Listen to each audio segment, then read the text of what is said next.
going to win in 2024 because, you know, just look at what we've been able to get done. 14 million new jobs, more jobs than any president has created in 30 years. Record economic growth over 5% in just the last quarter. Unemployment under 4% for 20 months in a row, another record. The lowest inflation rate of any major economy on earth, and we have more work to do. And look, and we've rebuilt our alliances around the world, including the expanding NATO from the depths of the Trump said when he was in office. And we're proving again what Madeleine Albright said. We are an essential nation. That's a fact. Not because of me, America, an essential nation. We've confirmed federal judge at a historic pace thanks to a good friend of ours, Senator Dick Durbin of Illinois, chairman of the Judiciary Committee, including the first black woman justice on the Supreme Court.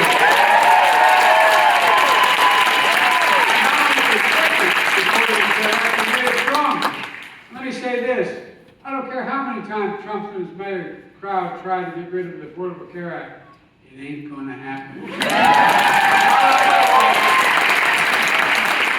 made the biggest investment in the history of the world to combat climate change. Helping us lead the way is your former senator and our Secretary of State, John Kerry, who's protecting the world. And he's at the top president today now. He is the most respected name in the entire climate crisis. I'm serious, not a joke. We've relieved student debt for 3.6 million people. Take a job they want, buy a house, start a business, get married, give them a chance. I signed the first gun safety law in nearly 30 years. We got more to do. We're making this first commitment not only to rebuild America, but to get rid of every lead pipe in America so not a single kid in America gets sick of lead pipe. And we get it done, every lead pipe. Folks, I've been along, but I know we have a lot more to do. Child care to elder care, to make sure the wealthy corporations start paying their fair share. You know, we have about 1,000 billionaires in the country. You know what their average federal tax rate is? 8%. 8%. Guess what? We're coming. Tonight, I want to talk about one issue in particular. I won't take a lot of time. I want to talk about what's the most at stake in this next election. The future of American democracy is literally at stake. Everything this country stands for, everything we believe in, everything that makes America America is at stake. It's not a joke. So let me say this as clearly as I can. Donald Trump poses a lot of threats to our country, from the right to choose, to the Affordable Care Act, health care overall, to America's standing in the world. But the greatest threat he poses at all is toward our very democracy. Because if we lose that, we lose everything. When I first ran for president, I said democracy was a state. I think a lot of people thought I was exaggerating. They don't think that anymore, because as we meet tonight, we know what happened on January the 6th. We know how Trump sat in the private dining room off the Oval Office for hours on January 6th, watching it all unfold as the mob attacked the Capitol Police and desecrated the Capitol. As that mob threatened the life of his own vice president because the vice president was unwilling to violate the Constitution. Trump watched as rioters threatened the Speaker of the House. We all know Trump became the first losing presidential candidate in history to refuse to accept the will of the people.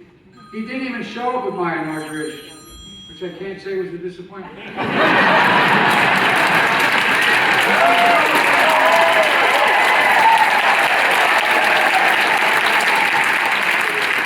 my brother says, go figure. Well, I guess he won't show up at my next inauguration.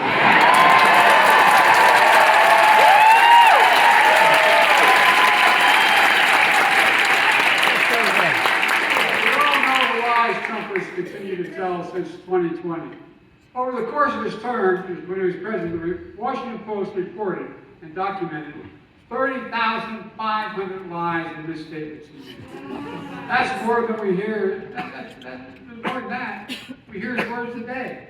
He says he's running not to serve the people of America, but to get revenge and retribution. His words, revenge and retribution. He said, and I quote, the termination of all rules, regulations, and articles, even those found in the Constitution, end of quote. What other president said something like that? He's called those who oppose him vermin, language that echoes what was heard in Germany in the 30s. He's threatened to use the American military and Insurrection Act to go into the streets of America and go after his political opponents. That's not who we are. That's not who we are. That's not who we'll ever become. We're always going to defend, protect, and fight for democracy. That's why I'm running, period. And all of us should understand.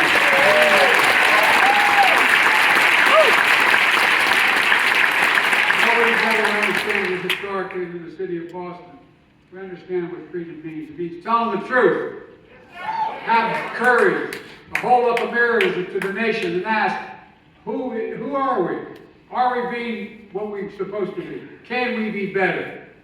Unlike Trump, we don't believe America is dark and negative. We don't think it's a nation of carnage driven by anger, fear, and revenge. These are words he uses.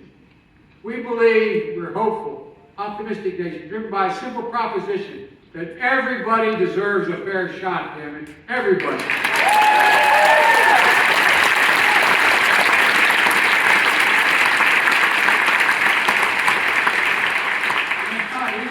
We Americans, we believe this country we live in is special. We're the only country in the history of the world that's based on an idea, not built on race, ethnicity, religion, and geography.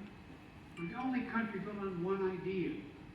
The idea that we hold these truths to be self-evident, that all men and women are created. We never fully lived up to that, but we never abandoned it. We never abandoned it. Ladies and gentlemen, every generation will make it better, and we're not going to walk away from it now. Every generation of Americans has a fight to protect some aspect of our democracy, one way or another. Now's our time. We need you. Indeed, we need every American, Democrat, Republican, Independent, who loves democracy to join us in 2024. When we do that, we'll have done something few generations get to say about what they've done. We'll be able to say, we saved democracy. It's not it's a fact. And I know we can do it. I've never been more optimistic about our country's future than I am today, and I mean that. We just have to remember who in God's name we are. We are the United States of America. We never bend, we never bow, and we never break. We endure and we overcome every single time.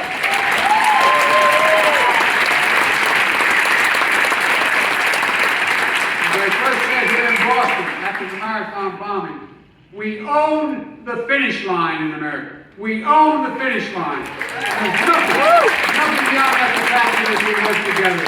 So God bless you all, and may God protect our troops. Thank you.